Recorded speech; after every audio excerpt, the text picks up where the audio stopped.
Halo semuanya, selamat datang kembali di channel Glass Knowledge. Berikut ini adalah istilah-istilah dalam industri kaca yang kita sering dengar sehari-hari. Kaca float itu adalah kaca anil atau kaca polos, kaca basic yang dibuat dalam bak timah. Kaca tinted itu masih termasuk kategori kaca polos atau kaca float, tapi dia memiliki warna. Kaca IGU, Insulated Glass Unit, atau biasa familiar disebut dengan double glass. One way mirror glass ini biasanya digunakan untuk pintu atau jendela di sisi luar bangunan.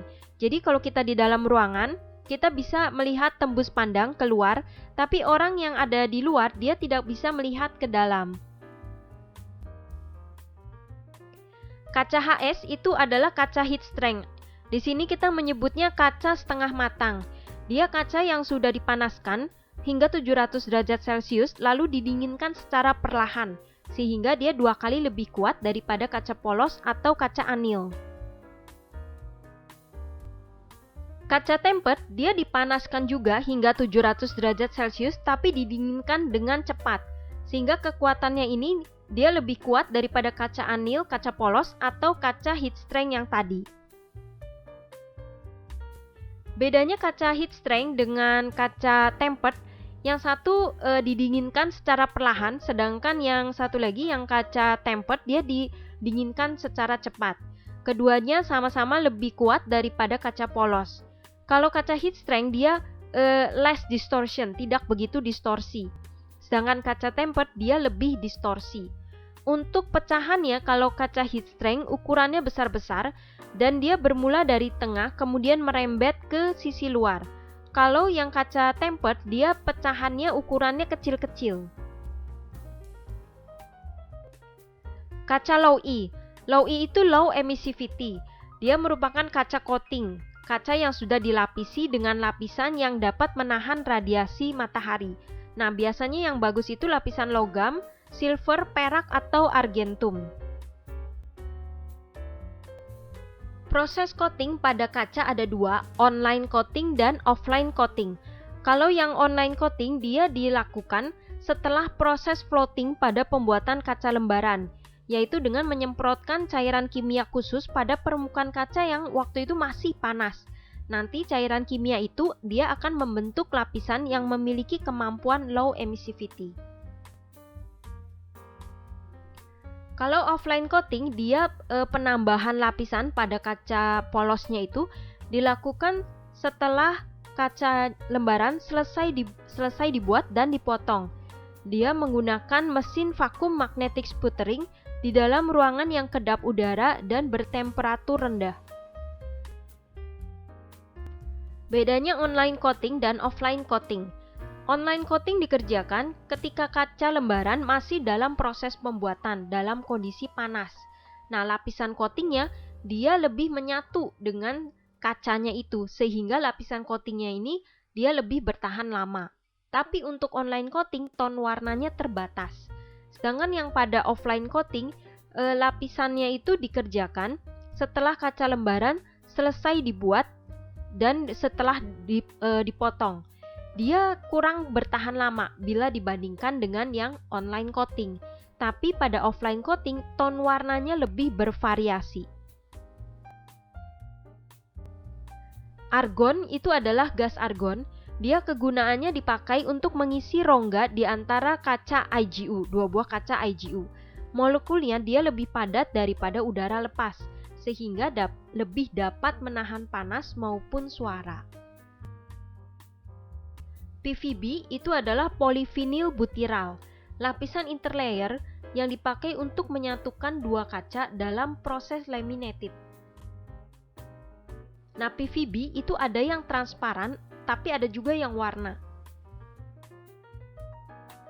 Aluminium spacer itu adalah batang aluminium berongga yang ada di antara dua buah kaca pada IGU.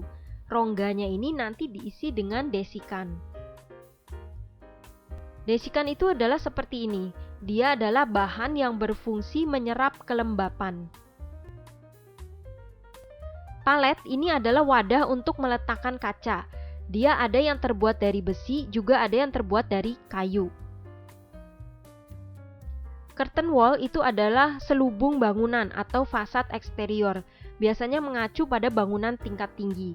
Dia bisa terdiri dari dinding bata, bisa terbuat dari aluminium komposit, atau bisa juga ditutupi dengan kaca. U-value itu adalah kemampuan isolasi sebuah kaca. Nilainya yang rendah, dia berarti menunjukkan kemampuan isolasinya yang baik. Artinya hanya sedikit radiasi matahari yang dapat lolos, juga udara dingin yang sudah ada terkumpul di dalam ruangan, itu hanya sedikit yang bisa keluar. Nah, kaca low E atau kaca coating itu dia dapat mampu memantulkan sebagian besar panas radiasi matahari. Sedangkan dari dalam ruangan dia mampu menahan udara dingin yang sudah terkumpul di dalam ruangan supaya tidak lolos keluar. Shading coefficient ini adalah kinerja termal atau panas dari suatu kaca. Nilainya antara 0,98 hingga 0,1. Semakin rendah nilainya berarti semakin sedikit panas matahari yang dapat menembus suatu kaca. Nah, kalau VLT itu Visible Light Transmission. Ini banyaknya cahaya yang dapat menembus suatu kaca. Nilainya dalam bentuk persentase. Semakin besar nilainya berarti semakin banyak cahaya yang dapat masuk. Yang kita inginkan adalah cukup cahaya masuk ke dalam bangunan kita sehingga kita dapat menghemat energi lampu penerangan. Nah, ini adalah yang disebut dengan bevel, bentuk bevel pada kaca. Ini yang disebut dengan gosokan pensil. Proses aging itu proses menggosok sisi samping kaca yang terkena potong supaya dia tidak tajam lagi. Nah, kalau bubble itu adalah udara yang terperangkap di dalam lapisan PVB. Dia terjadi karena proses laminating yang tidak sempurna. Distorsi. Kaca yang distorsi itu akan menghasilkan pantulan image yang berdeformasi. Misalnya kaca pada bangunan kita distorsi, kemudian ada bangunan di depan bangunan kita, kemudian image si bangunan di depan itu terlihat di kaca kita yang distorsi, itu garis yang lurus akan terlihat miring atau bergelombang seperti ini. Nah, ini yang disebut dengan kaca distorsi. Nah, SNI Standar Nasional Indonesia. Ini karena kaca berhubungan erat dengan safety, maka seluruh produk kaca dari pabrik kaca maupun dari pabrik pemrosesan kaca itu dia harus lolos standar nasional Indonesia.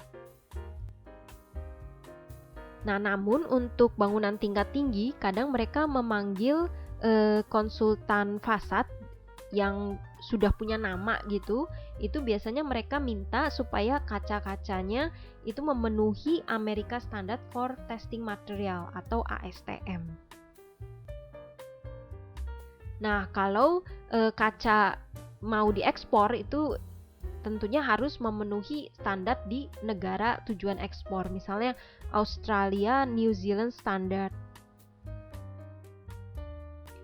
Untuk wilayah Eropa harus memenuhi European Standard.